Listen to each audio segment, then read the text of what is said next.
Hi. So Yogi Adityanath చాలా controversial comment చేశారు. మరి ఇది కాంట్రవర్సల్ అనాలనా, నిజాన్ని చెప్పినరా అనాలనా చూడాల్సిన అవసరం ఉంది. ఇక్కడ కాంగ్రెస్ చీఫ్ మల్లికార్జున ఖర్గే ఏం చేశారంటే ఎలక్షన్ ప్రచారంలో మాట్లాడుతూ మహారాష్ట్రలో ఆయన ఒక సన్యాసులు కూడా ఈ మధ్యకాలంలో ఎలక్షన్లలో రాజకీయాల్లో వస్తున్నారు, ఒక అతనైతే ముఖ్యమంత్రి అయిపోయిందని కామెంట్ చేశాడు.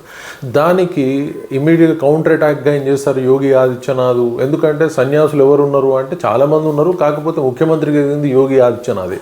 సో ఈయన ఒక కాంట్రవర్సల్ అనాల్సిన అవసరం నిజం మాట్లాడేది ఏంటి అంటే మల్లికార్జున ఖర్గే కర్ణాటకకు చెందినవాడు కాబట్టి స్వాతంత్రానికి పూర్వం ఈ కర్ణాటక ఎవరి అధీనంలో ఉంది అంటే నిజాం అధీనంలోనే ఉంది. అంటే హైదరాబాద్కు సంబంధించిన సంస్థానంలోని ఒక భాగమే కర్ణాటకలోని మల్లికార్జున ఖర్గే ఉన్నటువంటి విలేజ్. సో ఎక్కడైతే రజాకార్లు అందరూ దాడి చేసి ప్రజలను ఇబ్బంది పెట్టినరు, వాళ్ళు ఒక చోట ఓ ఊర్లో ఉన్న ఇళ్లను తగలబెట్టినప్పుడు మల్లికార్జున ఖర్గే కుటుంబం కూడా దానిలో దగ్ధమైపోయింది. ఈ రజాకాల దాళ్ల వల్ల నష్టపోయిన వాళ్ళలో ఖర్గే కూడా ఉన్నారు, వాళ్ళ కుటుంబం మొత్తం కూడా దహనం అయిపోయింది దానిలో. మరి ఆయన ఎందుకు చెప్పరు ఆ విషయం?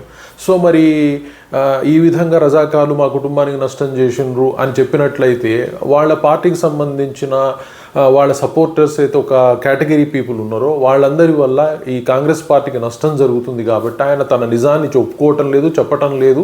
మరి ఎందుకు చెప్పరు అని చెప్పేసి యోగి ఆదిత్యనాథ్ కౌంటర్ ఇచ్చారు. సో డెఫినెట్గా మల్లికార్జున ఖర్గే నిజాన్ని ఒప్పుకొని నిజాన్ని మాట్లాడగలిగితే డెఫినెట్గా ప్రజలందరూ హర్షిస్తారు, అలాగే ప్రజల అభిమానం కూడా ఆయన పొందగలుగుతారు. సరే ఓవరాల్గా అభిమానం ఉంది కాబట్టి నేను ఇంత స్థాయికి వచ్చినా అనొచ్చు, కానీ నిజం దాచిపెట్టి వచ్చిన దానికంటే నిజం చెప్పుకొని వస్తే డెఫినెట్గా మంచి జరుగుతుంది. సో ఓవరాల్గా చూసినప్పుడు చాలామంది కష్టాలు పడి కూడా తమ కష్టాలని అవమానం దాచుకొని కాంగ్రెస్ పార్టీకి సేవ చేస్తున్నారని అనిపిస్తూ ఉంది.